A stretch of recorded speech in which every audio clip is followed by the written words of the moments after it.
Buongiorno, buongiorno e ben ritrovati con la nostra prima edizione anche in questo 1° novembre con voi per raccontarvi quanto accade nel nostro territorio. E saluto subito il nostro ospite, il primo ospite di oggi, perché il tema centrale di queste settimane e anche del prossimo futuro è quello della siccità. E allora buongiorno e ben ritrovato con noi il presidente del consorzio di bonifica Piave, Medeo Girolimetto. Buongiorno. Buongiorno a lei e buongiorno agli ascoltatori. Allora, fra pochissimo parleremo proprio di questo, perché la situazione resta preoccupante sul fronte della siccità. Prima però, come sempre, un aggiornamento della cronaca con purtroppo una tragedia terribile, l'ennesima, sulle strade della Marca trevigiana, in quella che è la 52esima vittima di questo terribile 2022. È successo poco prima dell'alba, alle 4:30. Le immagini che vedete sono quelle di una studentessa 22enne di Fonte, Miriam Ciobanu, originaria di Udine, che è stata travolta e uccisa mentre stava percorrendo a piedi via Veneto a Paderno di Pieve del Grappa. A travolgerla un 23enne di San Zenone degli Ezzelini. L'impatto, lo vedete anche nelle immagini, è stato violentissimo. La ragazza è stata sbalzata per diversi metri sull'asfalto.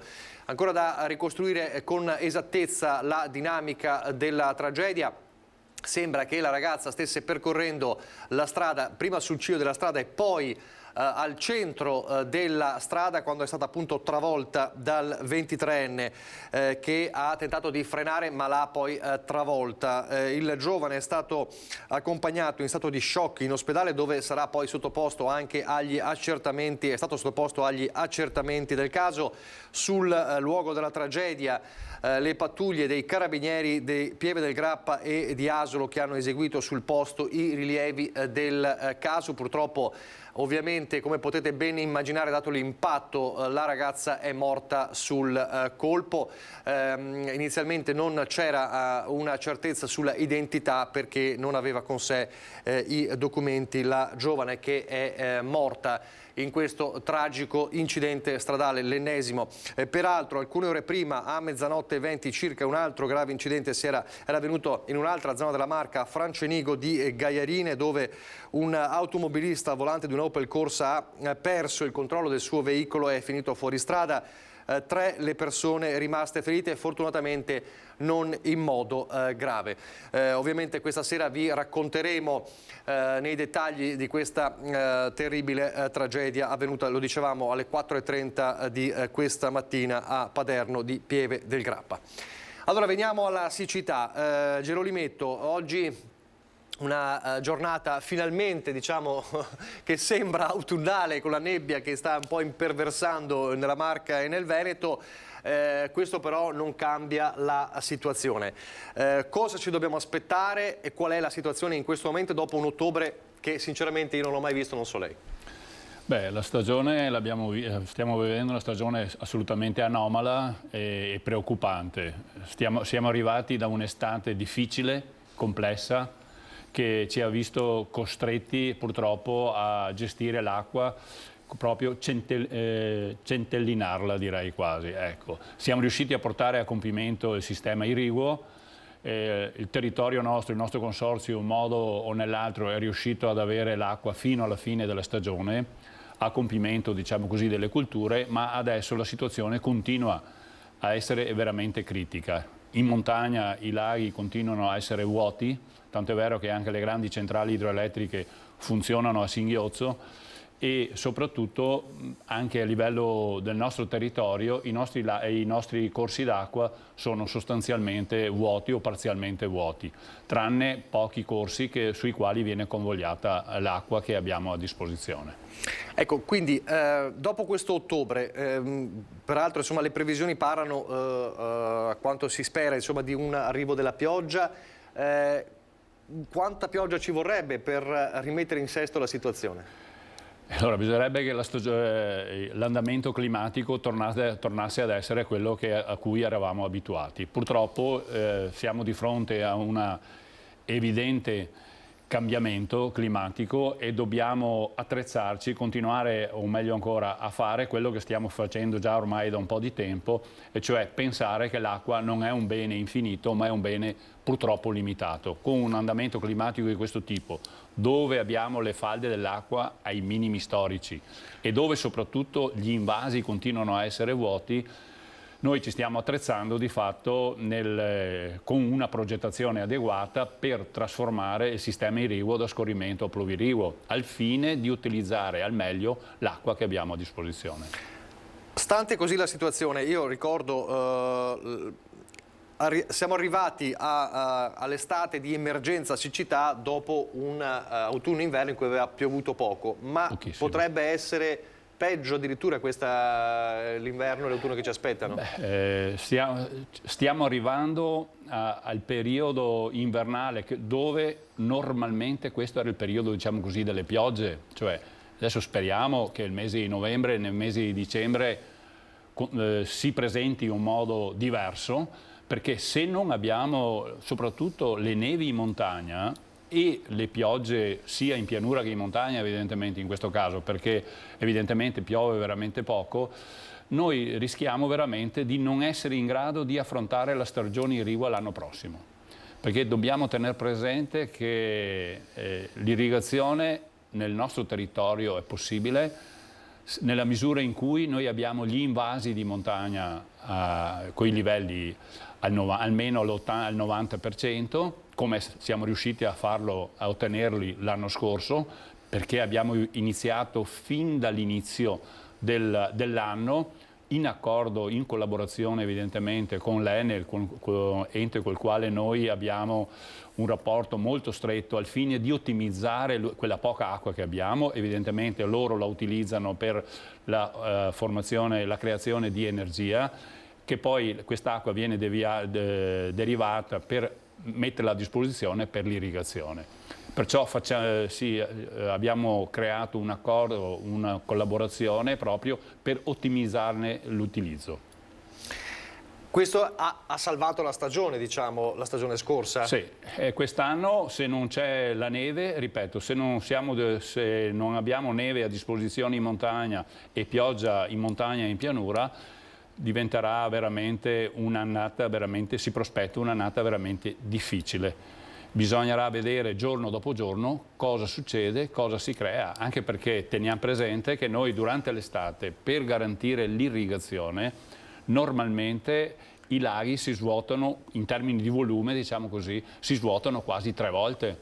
Se non ci fosse, perciò se non c'è un apporto costante, anche minimale ma costante, che alimenta l'acqua, che alimenta i laghi, torna a riempirli man mano che l'acqua viene svasata, evidentemente l'acqua non c'è e la stagione irrigua diventa un problema veramente serio. E teniamo presente che nel momento in cui si dovrà decidere di seminare, anche se adesso non dobbiamo, come si suol dire, mettere il carro davanti agli buoi, perché speriamo che abbiamo di fronte il mese di novembre, il mese di dicembre, il mese di gennaio, febbraio, marzo, aprile, perciò normalmente pioveva, però questo autunno che stiamo vivendo ci preoccupa moltissimo, perché evidentemente senza la disponibilità delle piogge e delle nevi noi non possiamo garantire l'irrigazione, perciò si ferma, si blocca tutto il mondo dell'agricoltura.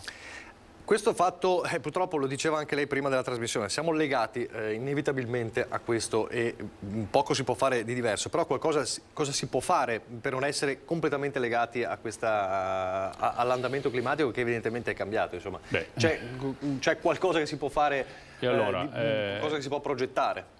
Di fronte agli occhi di tutti il cambiamento, come si diceva prima, l'acqua è un bene prezioso, siamo sempre stati abituati ad aprire il rubinetto e vedere l'acqua che esce, aprire le valvole nei campi e avere l'acqua a disposizione o alzare la boa, come si suol dire, e avere l'acqua che irriga.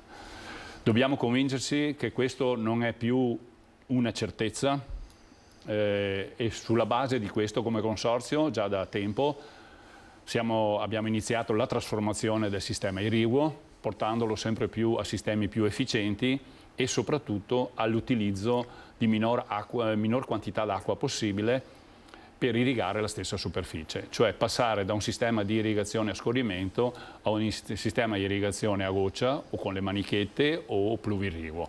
Questo consente di ridurre da metà a un terzo l'utilizzo dell'acqua necessaria per irrigare la stessa superficie. Cioè le buone pratiche che sono state messe in campo in un momento emergenziale come quello estivo devono essere adottate sempre di fatto? Allora, le buone pratiche che noi abbiamo durante l'estate dobbiamo applicarle sempre perché, ripeto, l'acqua è un bene prezioso e magari, io dico, dobbiamo spolverare un po' o dedicarsi a guardare un po' quei paesi anche che questo problema l'hanno vissuto o lo stanno vivendo tuttora.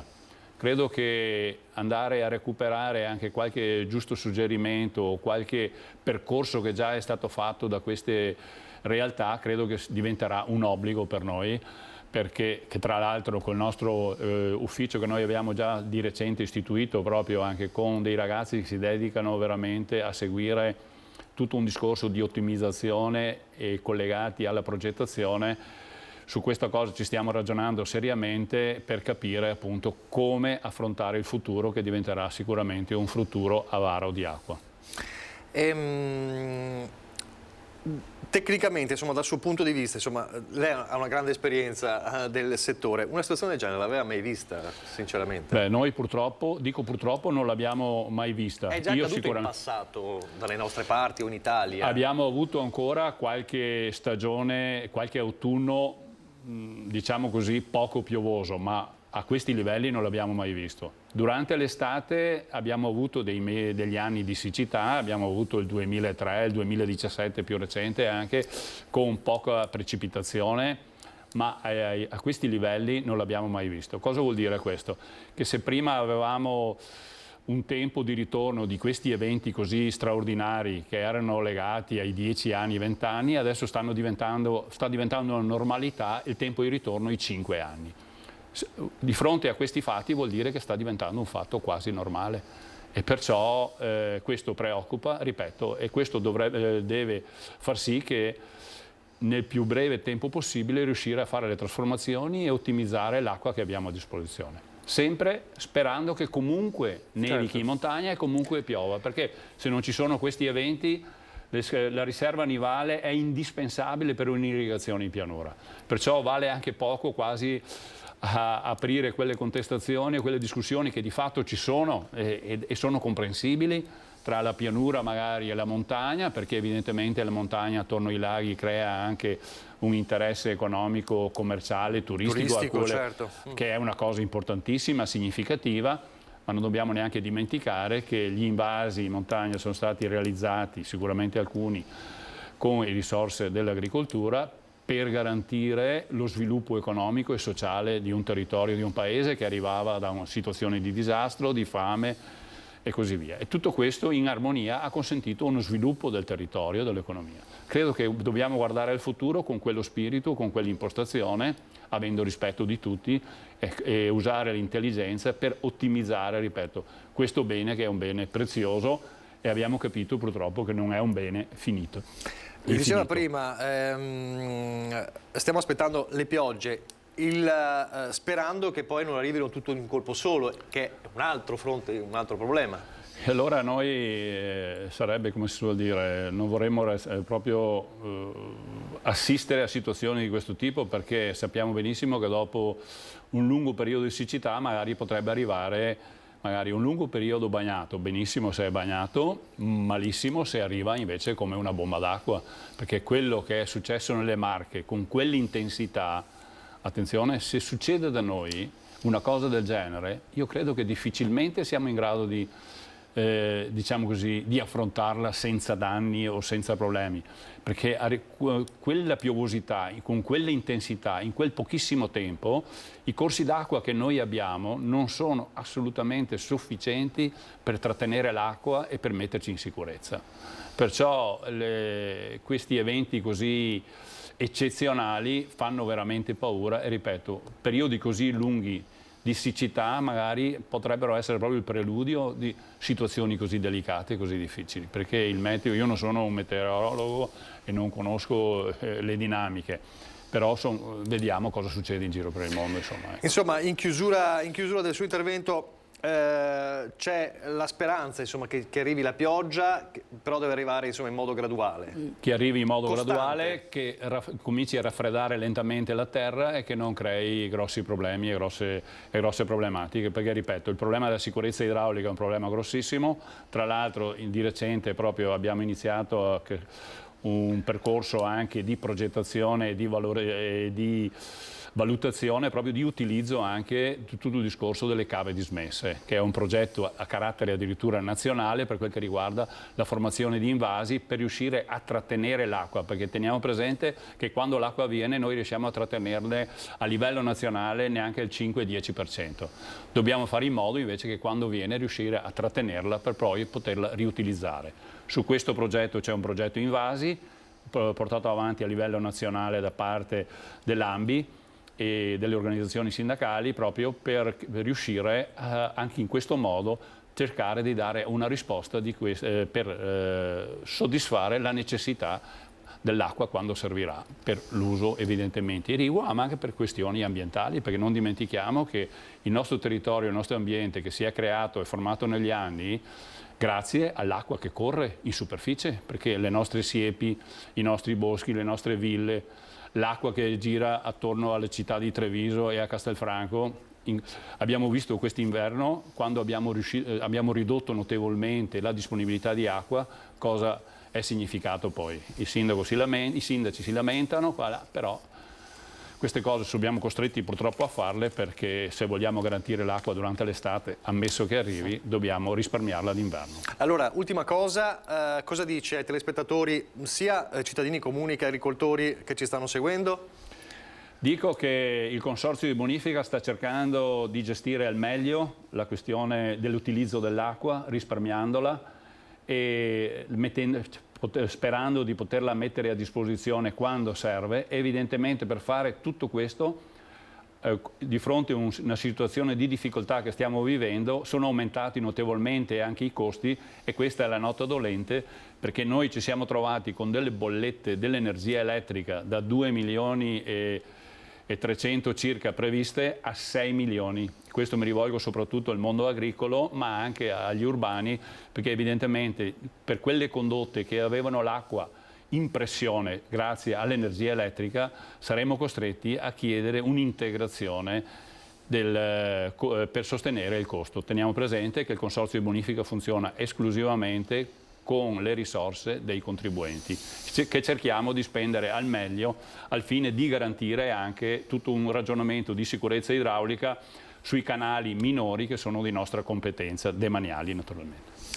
Grazie, allora, grazie davvero al Presidente del Consorzio Piave, Amedeo Girolimetto, per questo disamina della situazione, e speriamo davvero che la pioggia arrivi con costanza, gradualmente, non all'improvviso. Grazie davvero per essere stato con noi. Vediamo a questo proposito anche il servizio con l'assessore regionale Bottacin sulla situazione della siccità, e noi salutiamo il nostro ospite. Grazie per essere stato con noi. Saluto anche a tutti voi e grazie. Grazie, arrivederci.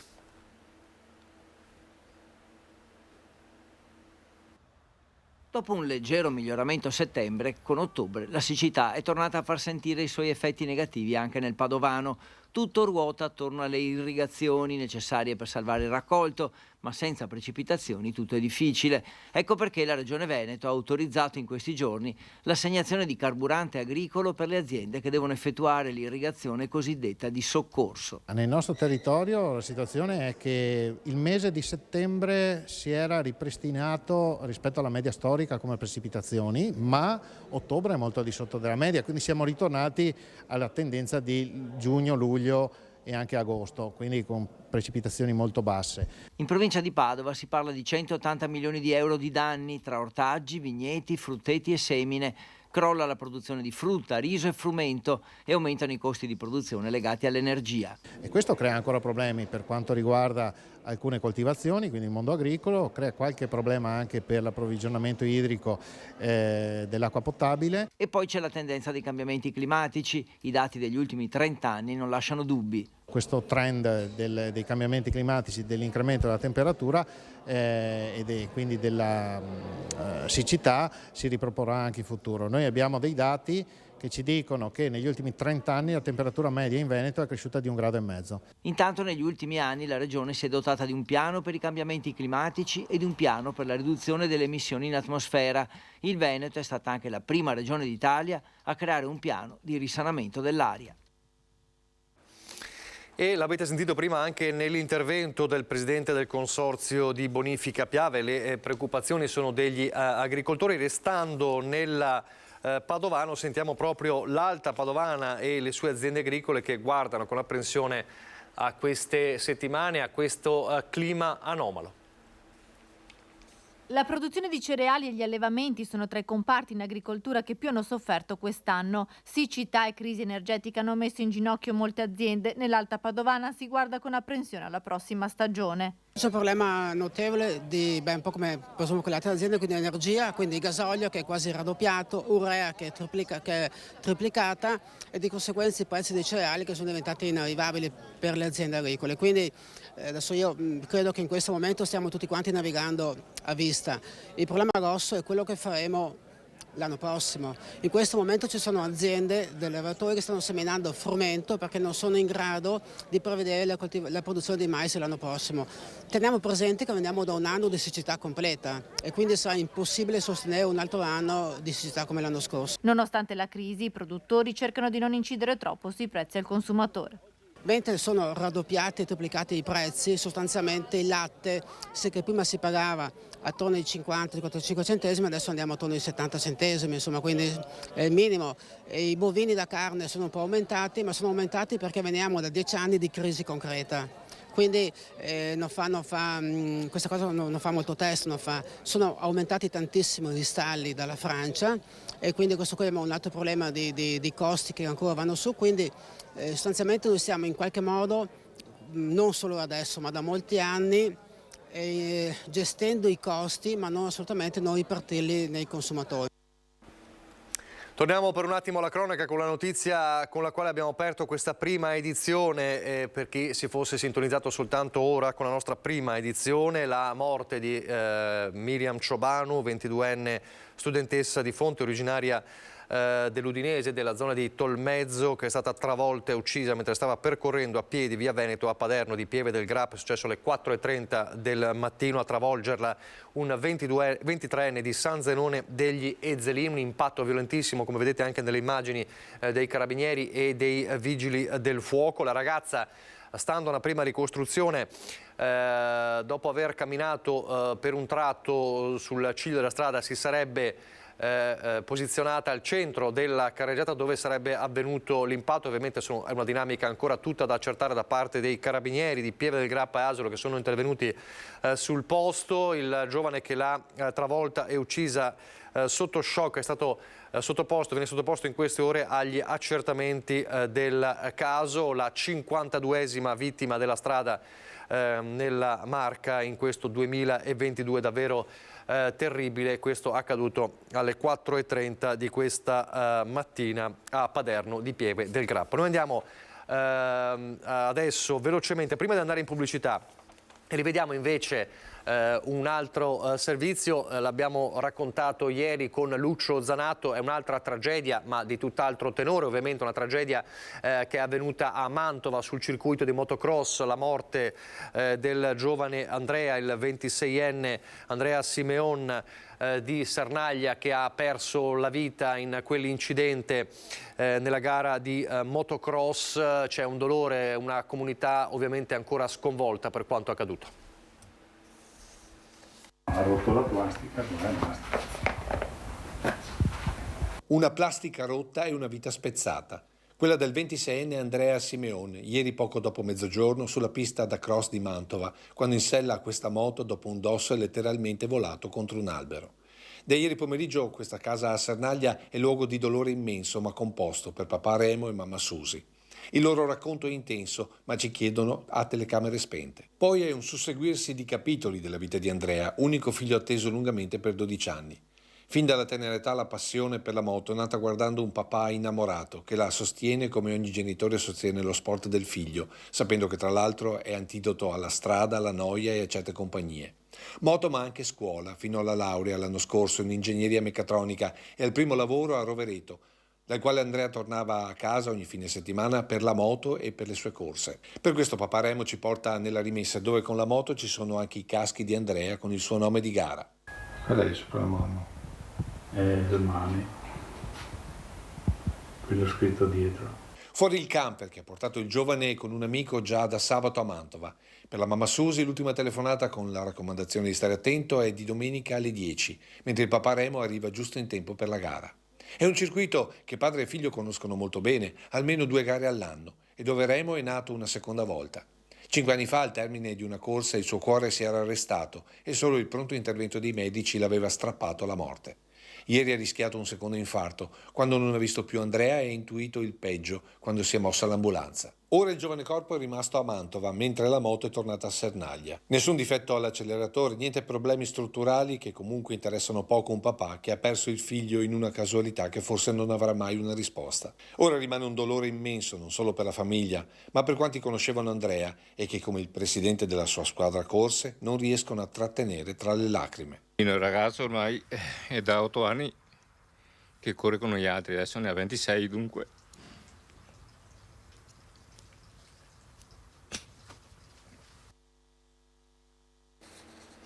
Questo è il dolore ovviamente che corre tra Sernaglia e Montebelluna. Prima di andare in pubblicità una notizia invece che riguarda, lo ricorderete, la tragedia dell'A28, il pirata dell'A28 e la morte di Jessica e Sara, perché Dimitre Traikov, lo ricorderete, l'imprenditore bulgaro condannato a 7 anni di reclusione per omicidio stradale plurimo, fuga e omissione di soccorso delle 2 cugine dell'A28, è indagato per evasione fiscale. La Procura della Repubblica di Pordenone gli ha infatti sequestrato preventivamente 87.000 euro in contanti a seguito di una lunga indagine della Guardia di Finanza scattata proprio dopo l'incidente lo scorso mese di febbraio. Secondo le Fiamme Gialle si configurerebbe l'esterovestizione della società di trasporti gestita dall'uomo che possiede oltre 200 tir, che ha sede legale in Bulgaria, ma di fatto opererebbe dall'Italia senza pagare le tasse. Adesso una breve pausa pubblicitaria, poi nella giornata di Ognissanti sentiremo le parole del patriarca di Venezia, Monsignor Francesco Moraglia, il significato di una giornata, il pensiero anche ovviamente alle fasce più deboli, anche un appello vero alla politica e al governo. Pubblicità e poi sentiremo il patriarca.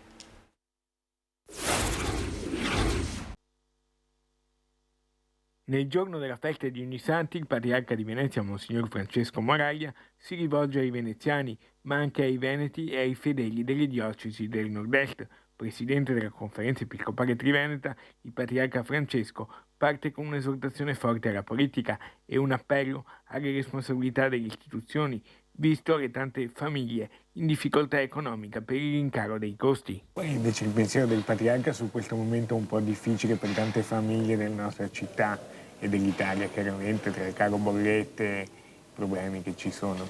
Ecco, spero che chi è incaricato del bene comune sappia guardare con lungimiranza e ci sia una politica capace di governare l'economia, perché quello che noi dobbiamo recuperare è proprio questo, una politica attenta alla città, attenta ai cittadini, attenta alle famiglie, attenta alle fasce più deboli della convivenza. E quindi credo che una politica a cui auguriamo di essere capace di guidare l'economia e anche, perché no, la finanza. Poi un pensiero alla festa di oggi. Quello di riuscire ad annunciare una festa che è molto importante, soprattutto perché ci riconcilia anche con un presente non facile.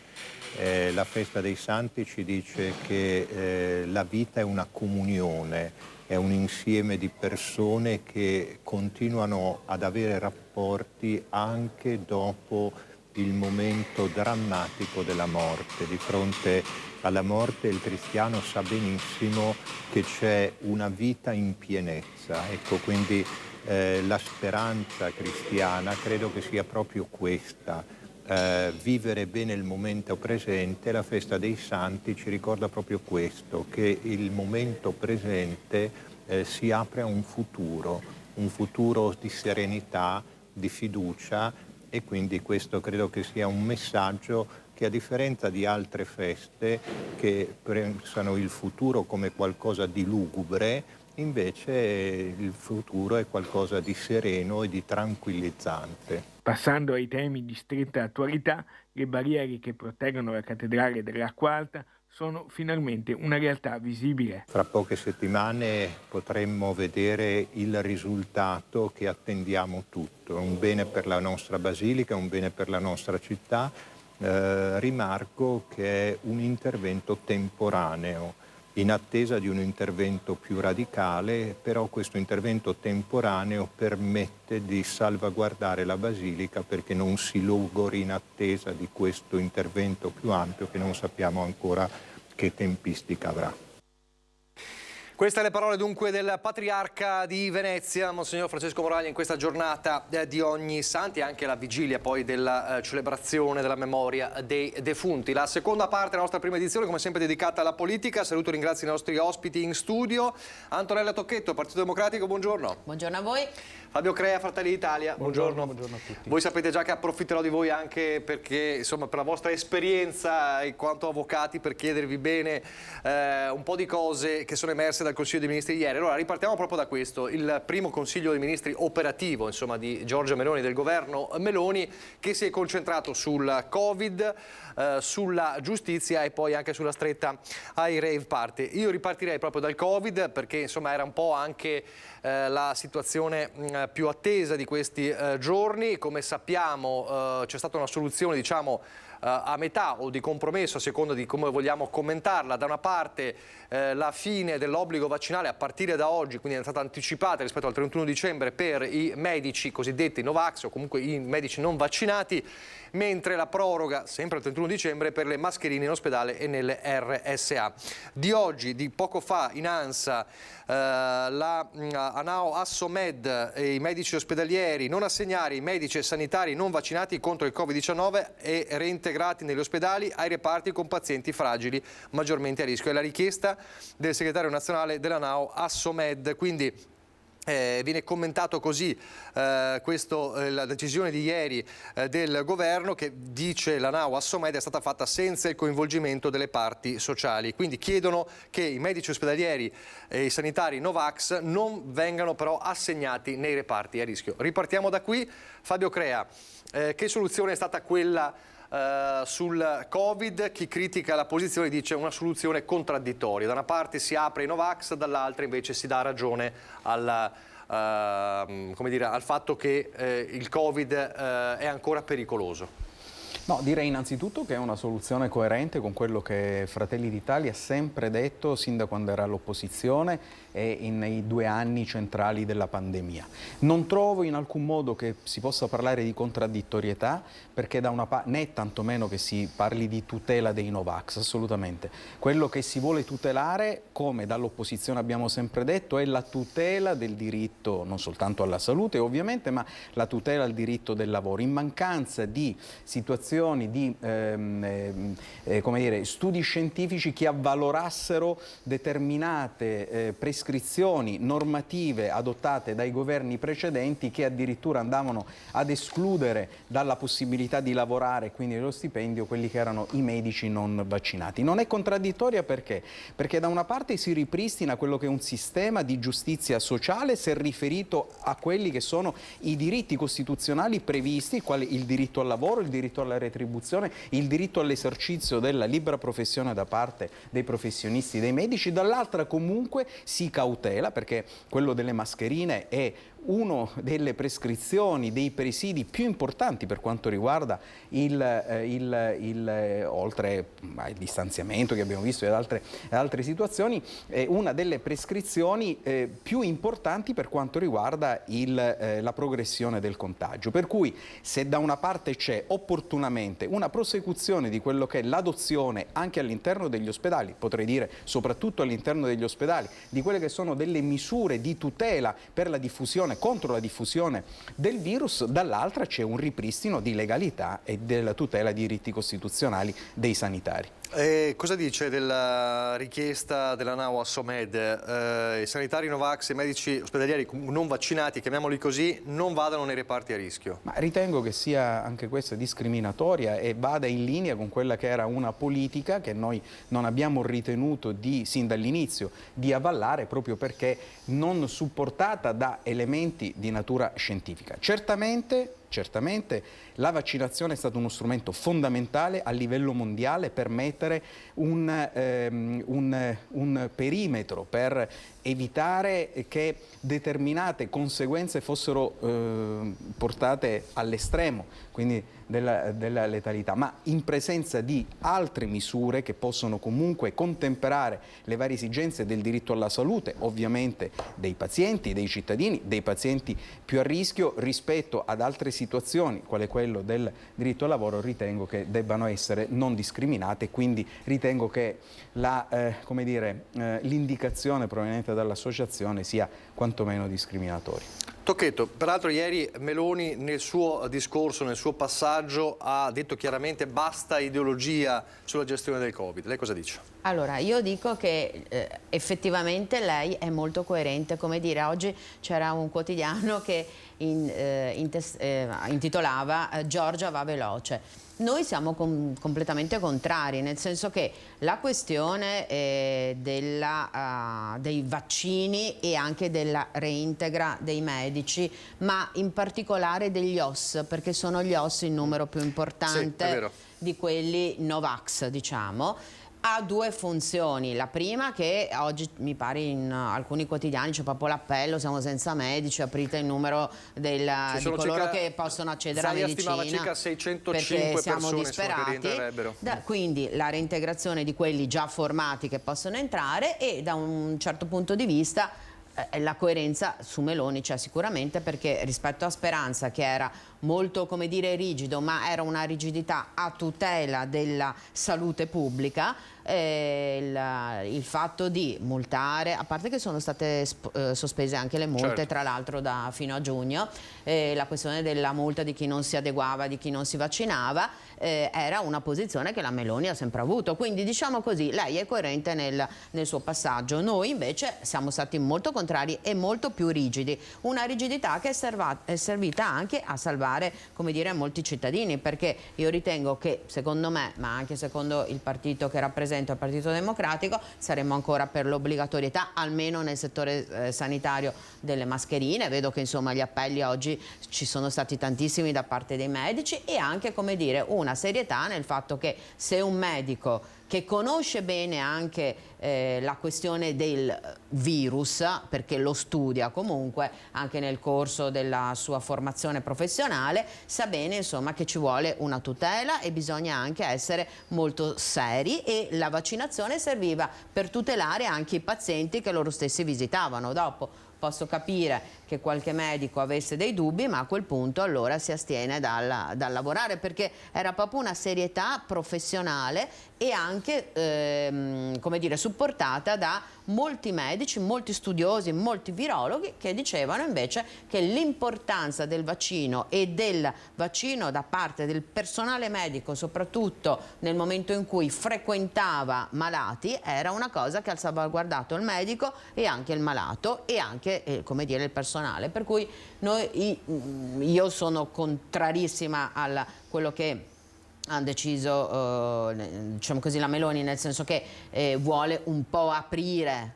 una situazione e renderla, come dire, più fluida. Secondo me adesso noi abbiamo avuto una stagione caldissima, considerate che oggi c'è la nebbia, ma fino a ieri erano 27 gradi, ma se cambia la temperatura, aumentano come dire, le malattie di raffreddamento, il virus avrà, come dire, più forza, e può darsi che noi abbiamo un'ulteriore situazione, non dico di pandemia, che nessuno se lo augura, ma sicuramente di un aumento dei casi di contagi, che già ci sono comunque, sono già tanti, e adesso comunque sono meno segnalati, perché io stessa ho degli amici che dicono: mi sono fatto il tampone, sono positivo, sto a casa, e magari non passano attraverso i circuiti necessari. C'è stata anche un po' di discussione sulla decisione di abolire il famoso bollettino, Di farlo di guerra. solo il Lei cosa dice su questo?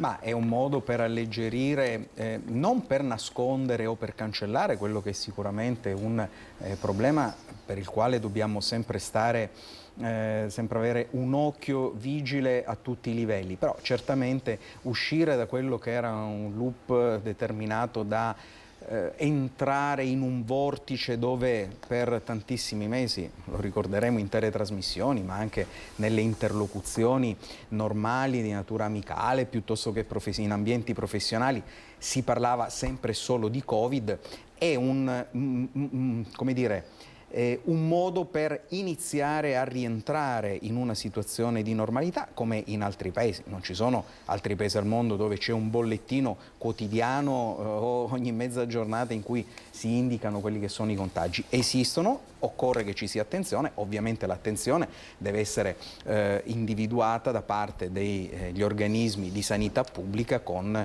tutti i presidi e i collegamenti governativi, non certo diffusione necessaria giornaliera presso tutti gli organi di stampa. Beh, devo dire che comunque molti non lo segnalano, cioè allora questo bollettino un po' da un lato serviva anche per capire com'era l'andamento, però ho come la sensazione che questo bollettino poi dia dei dati che non sono proprio reali rispetto alla situazione, perché ripeto, ci sono tante persone che non passano attraverso i presidi, che a meno che non siano dei pubblici dipendenti che comunque devono certificare il fatto che stanno a casa, ma liberi professionisti, molte persone che insomma lavorano in altri settori che sono meno controllati, hanno un po' di raffreddore, sono positivi, si fanno il tampone in casa e attraverso quegli elenchi non passano, quindi diciamo così sta anche disegnando una realtà che magari non è reale rispetto ai dati effettivamente reali dei cittadini. Con questo non voglio dire che tutti devono passare attraverso dei meccanismi molto selettivi, però diciamo che non saranno sicuramente dati reali. C'è il rischio, aveva un po' accennato anche Tocchetto, c'è il rischio secondo lei, Crea, che questa, chiamiamola apertura, che se lei mi dice che non è un'apertura ai Novax ovviamente, ma a questa apertura ai non vaccinati possa aprire, come dire, il fianco, esporre il fianco a molti che già sui social in questi giorni, in queste ore dicono avevamo ragione noi sui vaccini, allora non servivano. Non c'è questo rischio secondo lei?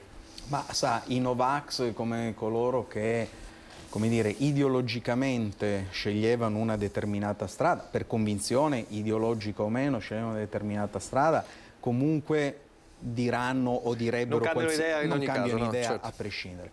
L'importante è capire che non c'è una come dire, iniziativa governativa a favore dei Novax. C'è un'iniziativa governativa a favore di una libertà di scelta, che è quella che abbiamo sempre sostenuto, del mantenimento di determinati presidi, quelli che sono necessari, e di adeguamento a quella che è una situazione che fortunatamente non è più pandemica, è una situazione fortunatamente endemica.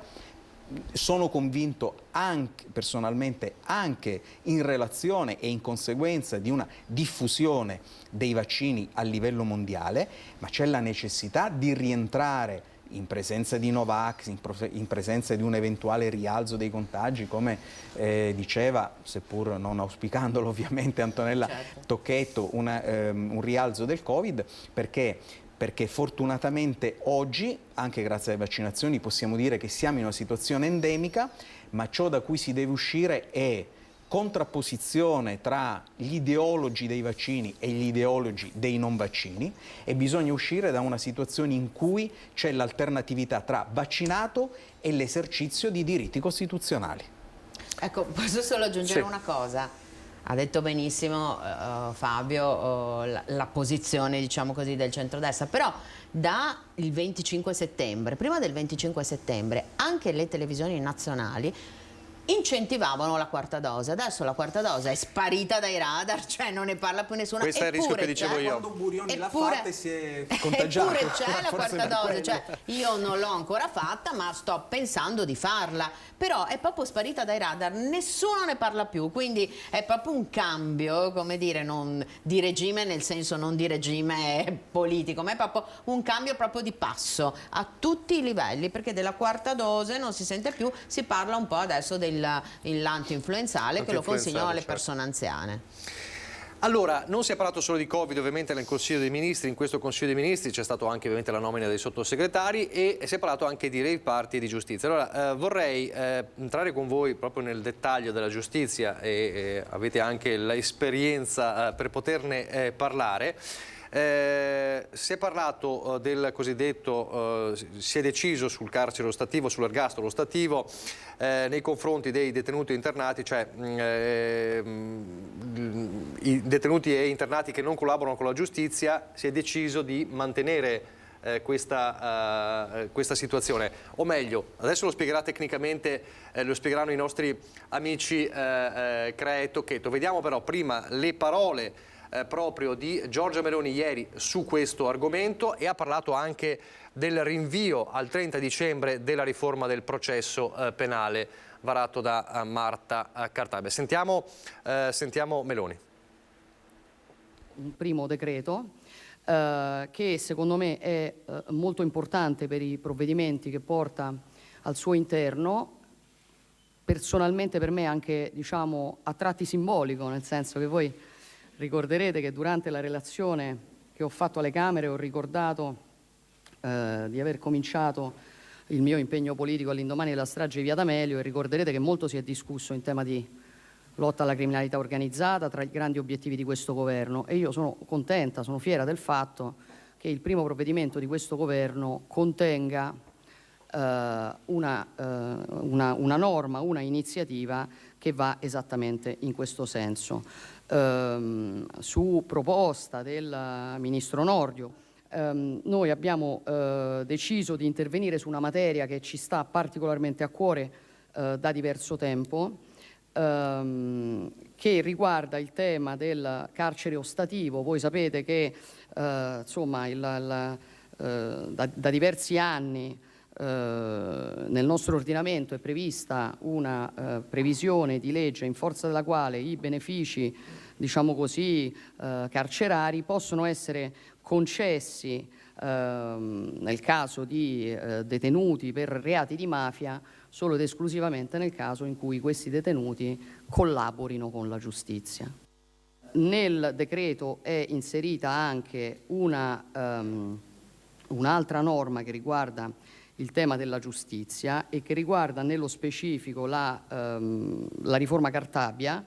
Il prossimo 2 novembre, quindi dopodomani, sarebbe entrata in vigore la riforma Cartabia per la parte che riguarda il processo penale, però nei giorni scorsi il nostro Ministro della Giustizia è stato raggiunto da una lettera a firma di tutti i procuratori generali d'Italia, che segnalavano come le disposizioni previste nella norma del Ministro Cartabia, in assenza degli strumenti per poter, diciamo, adempiere le previsioni della norma, rischiava sostanzialmente di creare problemi significativi al nostro ordinamento. Cioè la norma prevede molti adempimenti, ma i nostri uffici giudiziari, diciamo, non sono pronti, ecco, ad adempiere a quelle previsioni di norma, e questo in buona sostanza rischiava di produrre una paralisi del nostro sistema giudiziario.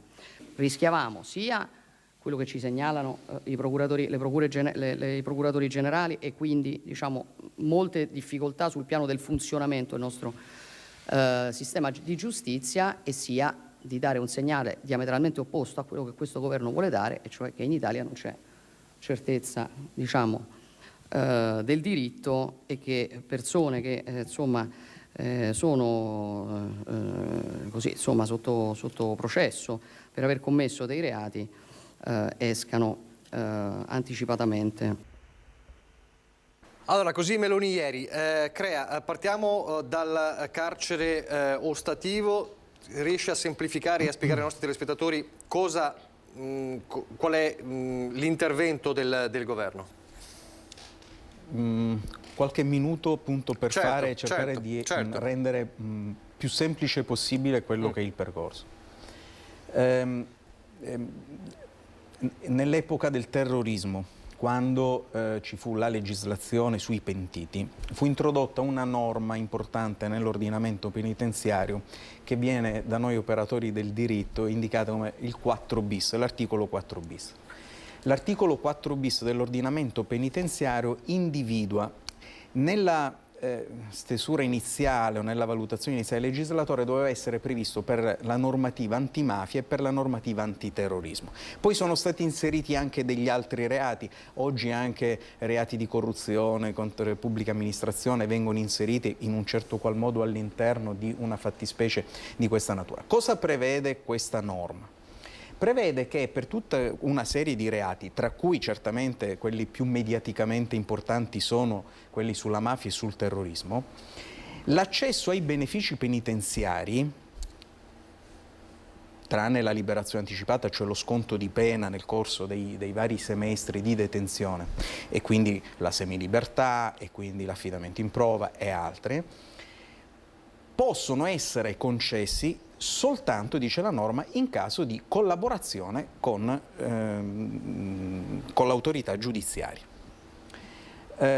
Questa norma si estende ovviamente all'unico beneficio concedibile per gli ergastolani per reati di mafia o di terrorismo. Cioè gli ergastolani hanno la possibilità di accedere all'unico beneficio che è la liberazione condizionale, almeno dopo 30 anni di detenzione. Questo è, diciamo, il perimetro normativo. Questa norma stabiliva che solo nel caso in cui questi soggetti ergastolani avessero collaborato con la giustizia avrebbero potuto ottenere questo beneficio. Questa disposizione era già stata ritenuta contraria all'articolo 3 della CEDU, cioè dalla Corte di Giustizia europea, perché? Perché veniva considerato un trattamento disumano. Il caso di Viola, il ricorrente contro lo Stato italiano, dove la Corte di Giustizia europea aveva detto ritenere che l'ergastolano, anche per questi reati, non possa mai uscire dal carcere, viene considerato trattamento disumano. Nella scia della sentenza della Corte di Giustizia si è inserita sempre nel 2019 una sentenza della Corte Costituzionale italiana, certo, che ha stabilito che non corrisponde al principio di rieducazione del condannato previsto dall'articolo 27 il fatto che un ergastolano per questi reati non debba mai uscire. Anche per terrorismo o per mafia. Perfetto. Quindi la Corte Costituzionale poi nel 2021, sulla scia della prima sentenza del 2019, ha emanato un'ordinanza, non ha abrogato completamente quell'articolo 4 bis che avrebbe avuto effetti devastanti, certo, ovviamente, ma ha dato un'indicazione al Parlamento di disciplinare normativamente l'articolo 4 bis in maniera tale che l'accesso al beneficio della liberazione condizionale, cioè dopo 30 anni, all'ergastolano per reati di terrorismo o di mafia, possa essere concessa anche in presenza di altri elementi, al di là della collaborazione, che è la buona condotta? No. No. Al di là della buona condotta o della semplice dichiarazione del detenuto di essersi dissociato, devono essere presenti, lo diceva già nel 2021 la Corte Costituzionale, altri elementi la rottura proprio con specifici e diversi ulteriori elementi al di là della buona condotta carceraria che dimostrino l'esclusione dall'attualità di collegamenti con la criminalità organizzata di appartenenza o il pericolo del suo ripristino. Okay. Queste erano le indicazioni della Corte Costituzionale e queste sono le specifiche indicazioni recepite nel decreto legge di ieri. Quindi, cosa decide allora il decreto di ieri? Il decreto di ieri decide che la presunzione assoluta di recisione del condannato ergastolano dalla compagine, dal sodalizio criminale, quella presunzione assoluta che si avrebbe con la collaborazione, non è l'unico elemento che può consentire al Tribunale di sorveglianza di dire che il soggetto non ha più collegamenti con la criminalità organizzata. Bisogna individuare degli altri, al di là della buona condotta, quali non sono specificati, perché potrebbero essere tali da, faccio solo degli esempi, da proprio operatore di diritto dell'aula di tribunale Spicia, un ergastolano il quale ha trasferito la propria famiglia lontano dai luoghi territoriali in cui operava all'interno del sodalizio, che oppure che non ha più contatti neanche con la sua famiglia dopo diversi anni, magari al 41 bis dove la normativa penitenziaria è ancora più stringente. Certo. Il fatto di essersi adoperato per come dire, adesso uno degli elementi della riforma cartabia è la giustizia riparativa, ma un percorso per esempio verso delle associazioni che sono delle associazioni che lottano contro il terrorismo piuttosto che con la mafia, sono tutti degli elementi che potrebbero essere presi in considerazione da parte di chi?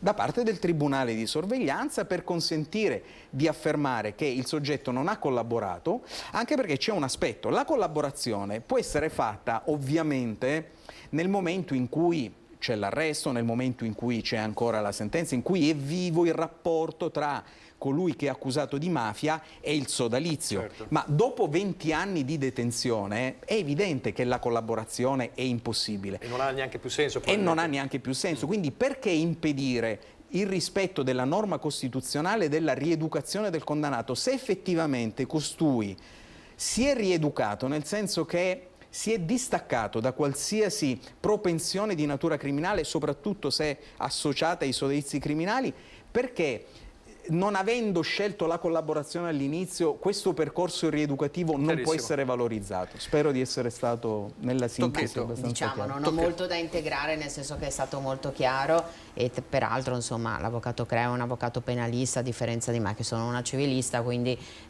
lo vive tutti i giorni nelle aule di tribunale.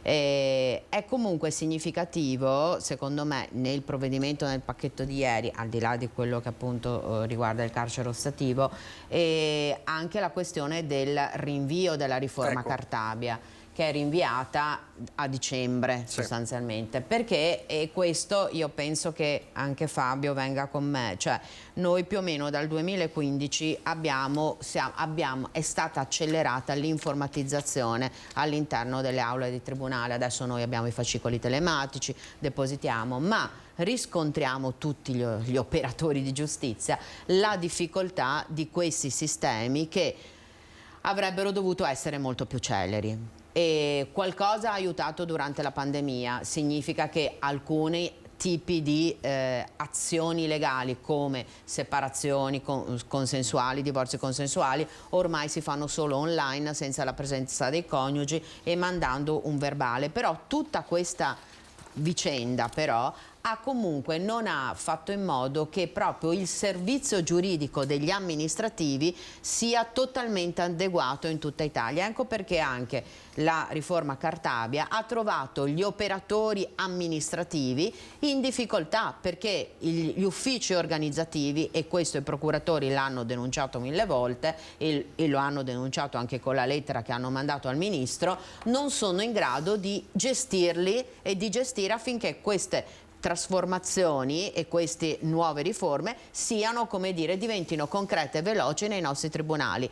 Altra cosa però, non si può solo rinviare la riforma Cartabia, ma come è stato detto 1000 volte, ma io stessa non più di 20 giorni fa, adesso forse non mi capiterà più, ma insomma in Piazza dei Signori Nordio lo trovavi a bere l'aperitivo, e perfino io, che avevo letto sui giornali che lui sarebbe stato nominato, ho insistito sul fatto: lei si rende conto, dottore, della difficoltà non solo degli uffici ma del numero di giudici che mancano, perché anche nell'ambito ad esempio del civile almeno 7-8 giudici ci vorrebbero a Treviso. Quindi io mi auguro che il rinvio della riforma Cartabia non porti solo a una veloce riorganizzazione degli uffici, però da qui al 30 dicembre la vedo un po' difficile. Può bastare un rinvio al 30 dicembre? Ma appunto, perché siamo il 1° novembre, in 2 mesi non è che si faccia moltissimo. Forse probabilmente ci sarà un ulteriore slittamento ai primi mesi, diciamo così, alla primavera del 2023, ma anche contestualmente bisogna che in qualche modo alcune procure e alcuni tribunali abbiano veramente più personale, ma anche più giudici, perché tutto viene rallentato anche da questo fatto della mancanza del giudicante. Dall'altro lato però, se si riuscisse ad informatizzare in maniera come dire, omogenea in tutta Italia il servizio che noi facciamo come avvocati anche nel deposito dei fascicoli telematici, questo probabilmente aiuterebbe in molti casi anche a snellire la giustizia, che a volte veramente rallenta anche proprio per ingranaggi del sistema dovuto proprio alla pubblica amministrazione che è in ritardo e si deve adeguare. Un esempio per tutti: non tutti i tribunali hanno lo stesso sistema di computer, cioè hanno le stesse letture, diciamo così, informatiche che puoi trovare da Osto a Como a Padova fino a Caltanissetta. A me è capitato di dover depositare una cosa a Como e non leggevano, come dire, la mia lettura degli atti perché lì avevano un sistema completamente diverso. Anche questo rallenta la giustizia. Posso dirlo? Certo. Ma questo era il governo dei migliori. Vabbè, ho capito, adesso vedremo cosa faranno loro. No, ma il governo dei migliori fa una riforma, la riforma Cartabia, che è molto importante perché incide su diverse norme molto importanti del codice penale e soprattutto alcune modifiche importantissime del codice di procedura penale, dove uno degli elementi fondamentali, lo diceva Antonella, è assolutamente l'informatizzazione, oltre che una inevitabile riorganizzazione degli uffici, ma di quello non si è minimamente tenuto conto negli anni di governo della Cartabia. Hanno risposto a un'esigenza. Qual è l'esigenza? Quella del PNRR, perché tra le prescrizioni era dovete riformare in alcuni aspetti la giustizia. Bene. Hanno fatto, prego. No, cioè, sono partiti dal tetto e si sono dimenticati le fondamenta. Anche questo forse è una rivalutazione per qualche parte dei governi dei migliori. Alcuni loro amici con i quali sono al governo, soprattutto la Lega, erano anche con noi. Chissà che la Lega, come dire, allora cambierà passo avendo infatti la Meloni al posto di avere prima Conte e dopo Draghi, ovviamente. Peraltro lo diceva, stavo per dire questo prima, ma ha detto ieri Meloni che questo rinvio non pregiudica il raggiungimento di uno dei milestones del PNRR. Questo l'ha detto credo il ministro Nordio. Io questo ovviamente non sono in grado di affermarlo con certezza o di escluderlo. Mi fido ovviamente di quello che responsabilmente dicono il Premier ed il Ministro. Certo è che le conseguenze, perché ho letto da qualche parte che in questo decreto legislativo mancherebbero norme transitorie. No, in realtà le norme transitorie ci sono, a leggerle bene sono solo per una parte, quindi c'è tutta una parte, soprattutto quello della organizzazione degli uffici di procura e delle procure generali e le relazioni tra la procura generale e le procure ordinarie, che non veniva in alcun modo considerato. Quindi non avremmo certamente ottenuto l'obiettivo richiesto dal PNRR se avessimo adottato una riforma che invece di agevolare e rendere fluido il percorso invece avrebbe creato, causa di burocratizzazione piuttosto che di mancanza di mezzi, come diceva la Tocchetto, avrebbe creato invece una situazione di stallo.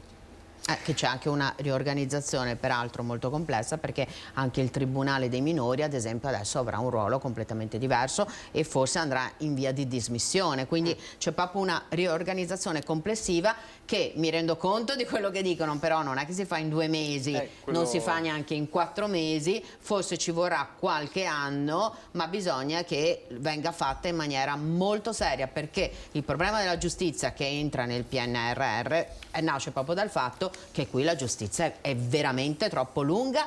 Io parlo anche del mio settore, anche per recuperare 5.000 euro come 100.000 euro che servirebbero sicuramente all'imprenditore con la voglia di investire in Italia. Ma adesso ci siamo noi al governo. Adesso... Allora, altra cosa, altro elemento di ieri, la stretta sui rave party. Lo chiedo prima a Tocchetto così do la possibilità a Crea di mettersi a posto. Vedo che si guarda il bottone della camicia. Allora la stretta che sui abbiano... figlia si arrabbia. E non facciamo arrabbiare la figlia di Fabio Crea. Allora, che abbiano istituito il reato di rave party, questo mi fa un po' ridere sinceramente. Allora, io, come dire, sono stata stupita in modo molto positivo da Tajani, al quale non è un soggetto che mi è molto simpatico, devo dire la verità. Mi sembra un orsone, però quando lui in Consiglio dei Ministri, la descrizione oggi dei quotidiani era molto divertente, con un silenzio e uno sbiancamento di alcuni ministri, quando lui ha detto beh, non è che possiamo intercettare i ragazzi e dobbiamo essere anche un po' più cauti su quello che stiamo facendo, io credo che sia, come dire, interessante, che non c'è tutta questa omogeneità. Allora, per quello che riguarda il rave, hanno, come dire, voluto mettere il pugno di ferro, però non ho visto la stessa cosa quando a Predappio sono andati, come dire, a manifestare, violando anche lì la Costituzione, facendo i saluti romani. E altro caso che mi ha, come dire, stupito, io che di calcio sono molto lontana, quando addirittura dopo l'uccisione di un pregiudicato, perché questo si può dire, hanno costretto delle famiglie, dei bambini e dei padri di uscire da una curva perché avevano deciso così gli ultras, mi pare dell'Inter, non so se, la curva sbaglio, nord, la curva nord. Quindi insomma qua ci sono sempre due pesi e due misure. Allora, indubbiamente bisognerà un po' che vengano controllati alcuni eventi che magari non sono autorizzati, ma da qui a passare al pugno duro. Tra l'altro ieri mi pare anche, anzi no mi pare, è successo che le forze dell'ordine sono state molto tranquille, il sindaco peraltro del Partito Democratico ha gestito molto bene la situazione, perché i ragazzi gli hanno detto dovete uscire, tra l'altro dicendogli che era pericoloso il luogo, sono usciti, hanno portato via le loro cose, hanno anche ripulito l'area. E quindi anche perché insomma si trattava di una festa, voglio dire, non è che avessero fatto chissà che cosa. Mi sembra che sia stato molto più grave quello che è successo alla Sapienza, dove sono andati là e li hanno manganellati solo perché facevano delle proteste. Allora io non vorrei che ci fossero le azioni di forza per far vedere siamo i duri e i puri, ed è cambiato, ieri, la patria è finita, cambiato, no? La cosa, anche perché se vogliamo parlare del Consiglio dei Ministri abbiamo la Meloni che sicuramente cerca di fare la moderata, poi abbiamo Berlusconi che fa il padre della patria dall'esterno e infatti lo si vede con Tajani, mentre come dire, la Lega ha sempre il buon Salvini che di tutto si occupa, meno del ministero che gli è stato dato, e cerca un po' di fare il capopopolo. Però non vorrei appunto che ci fossero due pesi due misure. Mi piacerebbe che anche la situazione degli ultras che hanno mandato via i padri, o come la situazione di Predappio, avesse le stesse indicazioni. Allora, indubbiamente se si fanno delle feste si chiedono le autorizzazioni. Con questo noi non siamo il partito che tutti siamo liberi. Andiamo avanti con le autorizzazioni, ma non cerchiamo di colpire chi fatti gravi non ne dà, perché è molto più grave quello che è successo alla Sapienza rispetto a un rave party dove i ragazzi hanno ascoltato la musica e poi tranquillamente non è successo assolutamente niente, anzi i poliziotti sono stati perfino fuori, sono usciti e hanno anche ripulito il luogo. Attenzione a quello che si fa. Io in questo caso sono con Tajani. Crea. No, come vede c'è una distanza siderale tra... No, perché che è un rappresentante del Partito Democratico, e non è l'unica ovviamente, non è una voce isolata, parli dei rave party come una festa, come se fosse come un incontro festoso di persone che, insomma... Il rave party nasce innanzitutto con la commissione di un reato. La commissione del reato è l'invasione di terreni privati, terreni piuttosto che, come dire, capannoni o altro. È sempre così, perché ovviamente non vanno a occupare dei luoghi, come dire, demaniali, dei luoghi pubblici. Si assiste sempre comunque alla commissione, parte sempre con un reato. E allora intanto partiamo da qui, perché né Predappio, sul quale personalmente metto delle grandi distanze, personalmente non condivido nulla di Predappio, non ne capisco neanche la finale, quindi su questo voglio che ci sia assoluta chiarezza. Però anche in quel caso c'è una violazione di un articolo della Costituzione. No? Siamo ad un confine molto labile tra una libera manifestazione e un'apologia di reato, assolutamente sì, quindi io metto la distanza dal punto di vista ideologico e anche da un punto di vista normativo. Quindi il resto lo faranno i nostri governanti e il Parlamento se lo ritiene di bloccare. Per quanto mi riguarda, oltre a non condividere, come dire, a ritenerlo borderline rispetto ad una violazione di natura addirittura di una norma costituzionale, ritengo anche che siamo ormai ben lontani storicamente da determinate rievocazioni, credo che abbiano fatto il loro tempo, così come da alcuni partiti politici si parli di antifascismo, anche determinate rievocazioni hanno fatto il loro tempo ed è anche bene che finiscano. Detto questo, per quanto riguarda il rave party, vorrei ricordare, come ho detto, che inizia con un reato e prosegue con reati, perché all'interno del rave party, al netto di quanto pensano quelli della sinistra che si tratti di una festa, noi abbiamo commissione di vari reati, tra cui cessione di sostanze stupefacenti, tra cui, ricordiamo un anno e mezzo fa nel Viterbese, sì, tentativi di stupro, ci scappa anche qualche morto, quindi che lo Stato stia a guardare nel momento in cui determinati assembramenti che sono fatti con gravi ripercussioni per l'ordine pubblico certamente, per l'incolumità personale certamente, che vengano realizzati in presenza o che vengano fatti determinati reati grazie a un contesto di natura festosa che di festoso non ha assolutamente niente, riteniamo che nella nostra prospettiva ideologica di partito ma anche di rispetto della legalità sia qualcosa di inaccettabile. Tanto è vero che è stato introdotto un reato che, vorrei ricordare, esiste anche nella nostra vicina Francia, non certamente governata tradizionalmente dalla destra, e nella vicina Austria.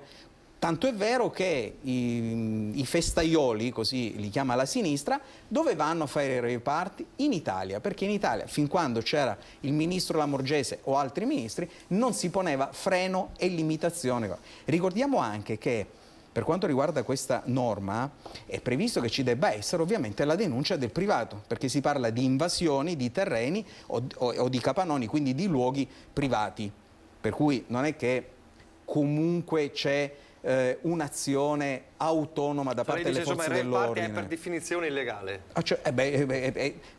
Non solo per definizione, de fatto è illegale per quello che è successo. Poi per quanto riguarda i fatti della Sapienza, vorrei ricordare che lì c'è stata un'azione della polizia, quindi non un intervento normativo da parte del governo, innanzitutto.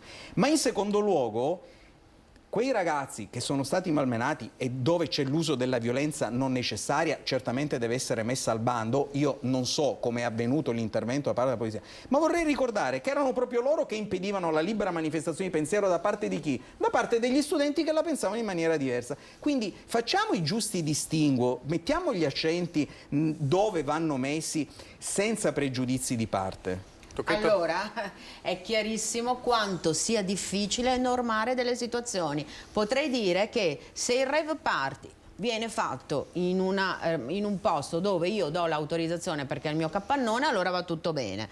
Io direi invece che la situazione è molto molto complessa e lo ha dimostrato anche l'avvocato Crea nel suo intervento, perché ci sono sempre due pesi due misure. Allora, se anche i ragazzi della Sapienza comunque sono stati ammanettati senza, come dire, avere in quel momento là un giusto un reato che lo stavano commettendo e li hanno ammanettati per poi lasciarli liberi dopo 5 minuti, è un fatto grave, ma c'era la voglia, appena insediato il governo, di far vedere che c'era la forza.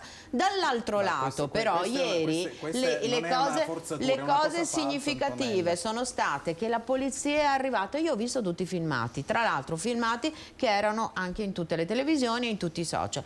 La polizia è arrivata, gli hanno detto guardate che c'è una parete che potrebbe essere pericolosa, i ragazzi sono usciti, hanno ripulito, la polizia non è neanche entrata, non è neanche entrata. Sta parlando del rave adesso? Sta parlando del rave? Sì, del rave. Sì. Non è neanche entrata, è stata fuori, i ragazzi non c'è stata un'azione di forzatura né da una parte né dall'altra, quindi voglio dire la tranquillità dei ragazzi e la tranquillità delle forze di polizia che sono arrivate là dentro, ma alla fine si sono fermate e hanno anche sorriso ai ragazzi, qualcuno gli ha dato anche la pacca sulla spalla, quindi fare da azioni che sembravano così gravi a questo, ad arrivare al reato di rave, diciamo di rave, non so come si dice, io ci penserei molto, ci penserei moltissimo. Certo che c'è in questo momento qua una situazione, dicono, io non sono non ho figli per cui non posso dirlo, di ragazzi adolescenti dai 20 ai 25 anni e dopo l'adolescenza,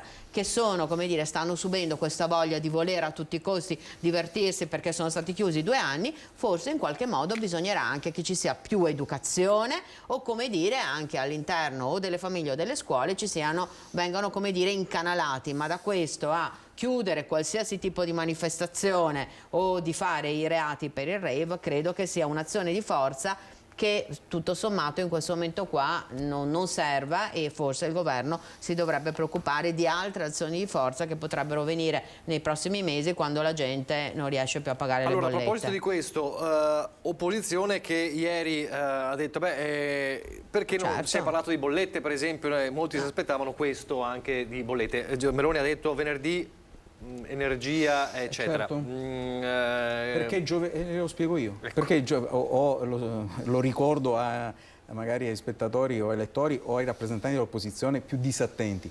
Perché giovedì c'è un vertice della Meloni presso il Presidente della Commissione e il Presidente del Parlamento Europeo per coordinare quelle che sono delle iniziative nazionali a quelle che sono eventuali accordi a livello europeo. Perché non si è fatto ieri? Perché giovedì, attraverso questi incontri, si cerca una linea comune all'interno della legislazione europea che possa consentire poi ai singoli stati nazionali di normare, di legiferare in maniera coordinata con quelle che sono le indicazioni, se ve ne saranno, da parte degli organi legislativi europei. L'opposizione ha sempre detto Europa, Europa, Europa. Adesso che aspettiamo di adottare dopo 3 giorni i provvedimenti del caro energia per non accodarci a quello che dice Europa, ma per cercare una condivisione in comune con quelli che sono gli organi legislativi europei, ci si lamenta. 3 giorni in più non cambia niente. Adeguarsi e coordinarsi con la Commissione piuttosto che col Parlamento europeo, quello sì. Cosa dovrà fare questo governo? Allora, io non è che voglio dire che 3 giorni non cambiano niente, dico che il problema delle bollette era un motivo, come dire, di grande dibattito durante la campagna elettorale. Ricordo anche che qui a Treviso, Piazza dei Signori, quindi non chissà dove, il attuale ministro Salvini disse: il primo Consiglio dei Ministri faccio 2 cose: bloccare le bollette perché c'è una forte speculazione, e la seconda, darò l'autonomia. Allora, se io devo stare a quello che dicono in campagna elettorale, non certo io che non li ho votati ovviamente, io al primo Consiglio dei Ministri non mi aspettavo una norma rave party, ma mi aspettavo autonomia, l'ha detto lui in Piazza dei Signori, e la seconda cosa, blocco di tutte le bollette. Assolutamente, chi va in piazza, perché vi ricordate che prima del 25 settembre c'erano una fetta di cittadini, ma anche, come dire, aiutati da alcuni gruppi di commercianti in tutta Italia che dicevano: noi andiamo in piazza a strappare le bollette. L'avete fatto anche voi dei servizi qua in Piazza dei Signori o dove c'è la Camera di Commercio, in Piazza Borsa.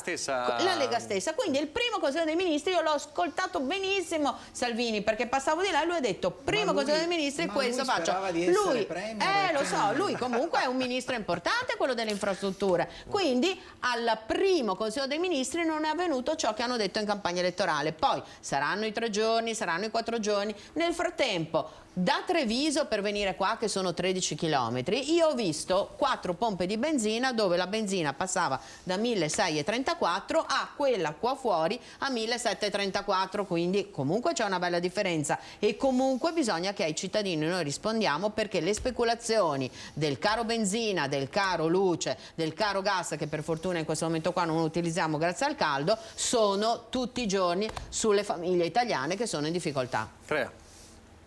Ma, non c'è alcun dubbio. Ripeto, 3 giorni, allora, sul primo Consiglio dei Ministri di Salvini sarà da chiedere a Salvini, il Premier e la Meloni, per cui... Secondo lei come da fuori, insomma, com'è il rapporto Salvini-Meloni in questo momento?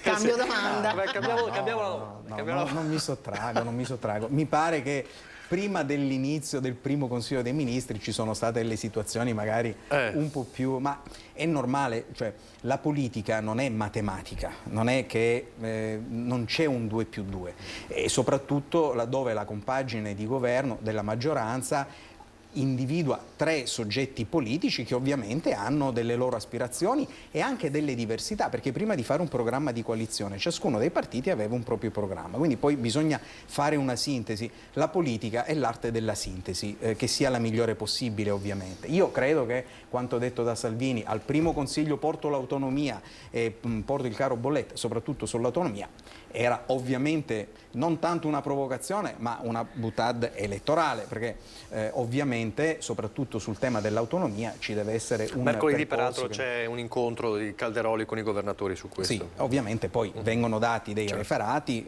Calderoli è uno dei ministri sicuramente più capaci, fa parte della Lega, per cui sicuramente riuscirà a condurre in porto questa battaglia. Ripeto, è strumentale quello dell'opposizione, non hanno altro da dire e li capisco, cercano di tirarsi fuori qualche voto dicendo dovevate fare i bolletti, invece di farle lunedì le fate venerdì, non avete rispettato quelle che sono le esigenze e le preoccupazioni degli italiani. No, non è così, si cerca di incidere nella maniera migliore ovviamente perché non siano dei provvedimenti legislativi a spot, ma siano dei provvedimenti che ovviamente possono essere risolutivi, efficaci e che non debbano essere ritoccati di volta in volta magari con degli scostamenti di bilancio. Consentitemi negli ultimi 5 minuti di chiedere una cosa, mi consente di chiedere una cosa a Antonella Tocchetto. A proposito della politica che deve essere sintesi, allora in questi giorni, in queste settimane, parliamo di elezioni amministrative 2023 a Treviso,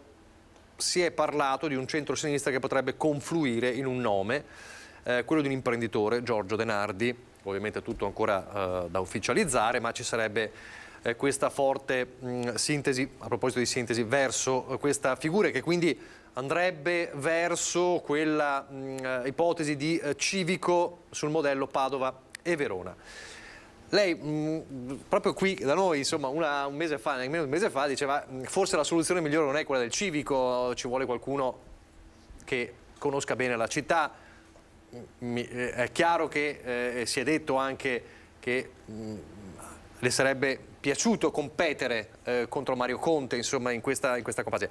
Cosa pensa dell'eventuale scelta di Giorgio De Nardi? Beh, allora, non nego sicuramente che mi sarebbe piaciuto competere, indubbiamente, perché a me poi la campagna elettorale e il confronto che c'è stato in tutti questi anni con Mario Conte è stato molto, come dire, divertente da un lato, ma anche molto puntuale, per cui questa mia immagine di oppositore a Conte è emersa e anche, devo dire la verità, grazie anche alle vostre reti, la situazione si è un po' polarizzata nella città, perché molte persone mi fermano anche stamattina dicendomi avvocato, quando sarà contro Conte? Io dico a tutti non credo che sarà così.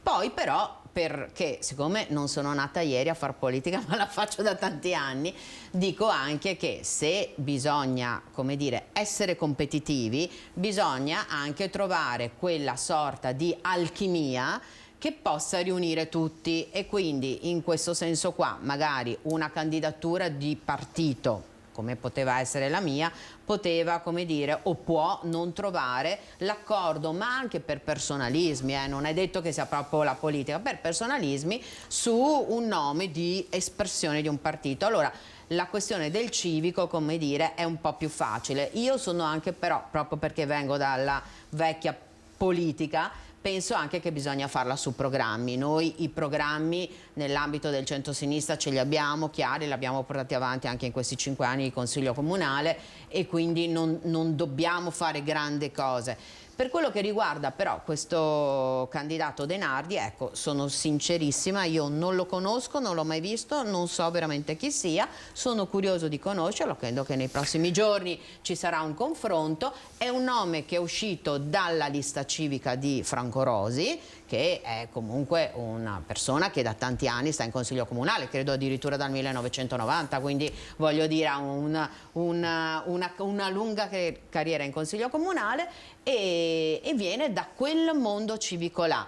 non è un soggetto, cioè non è una persona che però in questi anni è stata presente sulla città anche come civico, però questo nulla toglie che magari attraverso il suo nome, la sua posizione, possa trovare quella convergenza di tutti, perché non ci nascondiamo che sicuramente, anche se vedremo magari dei battibecchi nei prossimi mesi, il centrodestra andrà unanime con Mario Conte, anche se magari qualcuno avanzerà qualche candidatura di Fratelli d'Italia, ma poi probabilmente rientrerà, andrà unanime. Quindi se noi abbiamo un centrodestra coeso su un sindaco uscente, e i sindaci uscenti, ahimè, tra virgolette, di solito partono con il piede, sono avvantaggiati nella corsa, e quindi lui è sicuramente, potrebbe essere avvantaggiato nella corsa, non può che vedere un centro-sinistra più largo possibile e più unito possibile. Se questo De Nardi riuscirà nell'operazione, tutti noi lavoreremo per lui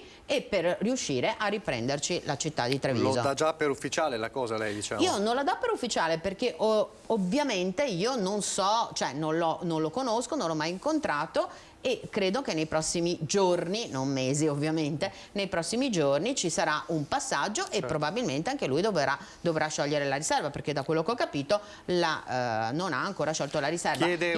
Come dire, la mia posizione è che io proprio non lo conosco, quindi parlo anche di una persona che di fatto non conosco. Già questo dice qualcosa, insomma. Diciamo chi che vuole qualcuno intende, fa le battute dicendo se non lo conosci tu a Treviso, è un po' strano, però io veramente voglio spendere qualsiasi moneta a disposizione per poter avere un centrosinistra coeso e unito, per poter fare una campagna elettorale molto forte, perché non saranno facili queste amministrative. Un minuto, crea quindi un modello civico sul modello Padova, sul modello Verona, situazioni diverse, ma lì ha pagato, cioè ha pagato bene per il centro-sinistra a Padova e Verona. Sono situazioni completamente diverse, ovviamente. Sono situazioni molto diverse, soprattutto per i candidati sindaci che poi hanno vinto, parlo di Tommasi a Verona e soprattutto il Giordani a Padova, quindi sindaco uscente molto apprezzato, eccetera.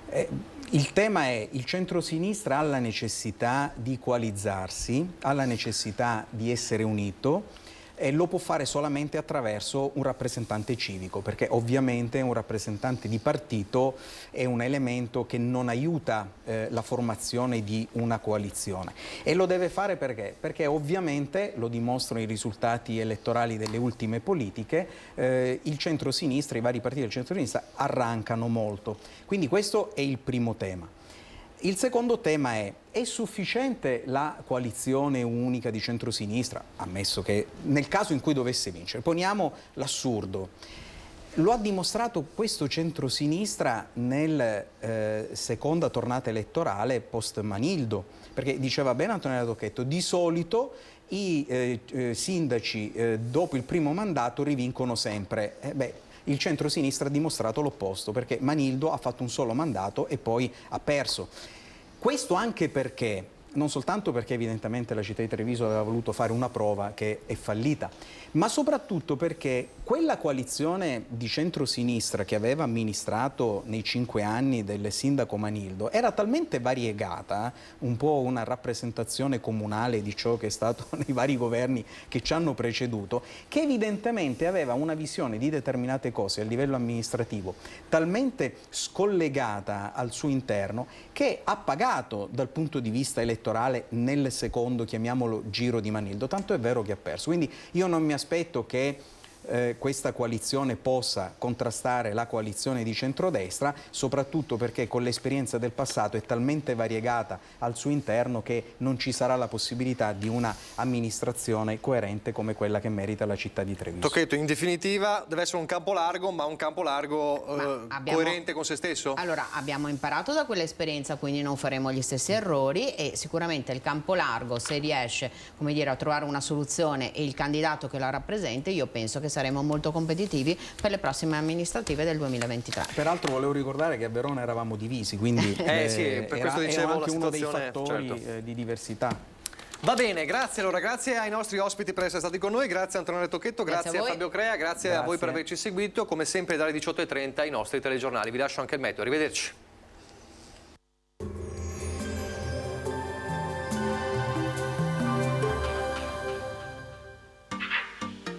Tremonti, attrezzature e materiale per saldatura professionale a Montebelluna.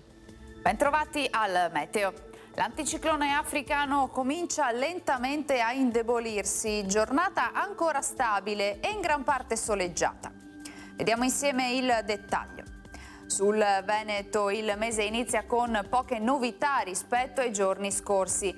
Nelle ore più fredde consuete riduzioni della visibilità. Cielo sereno o a tratti poco nuvoloso a seguire. Temperature in ulteriore lieve calo, minime tra 7 e 12 gradi, massime invece comprese tra i 18 e i 20 gradi all'incirca. Spostiamoci ora sul Friuli Venezia Giulia. Anche in questo caso avremo possibili foschie al primo mattino, localmente persistenti anche nel corso della giornata. Cielo in genere sereno altrove. Temperature minime sui 10-14 gradi, massime intorno ai 18-21 gradi. Infine diamo uno sguardo al Trentino Alto Adige, dove dominerà il sole, sarà anche in questo caso sereno o al massimo poco nuvoloso. Temperature minime intorno agli 8 gradi, massime sui 21 all'incirca. Dal meteo di Antenna 3 per ora è tutto, grazie per l'attenzione, arrivederci.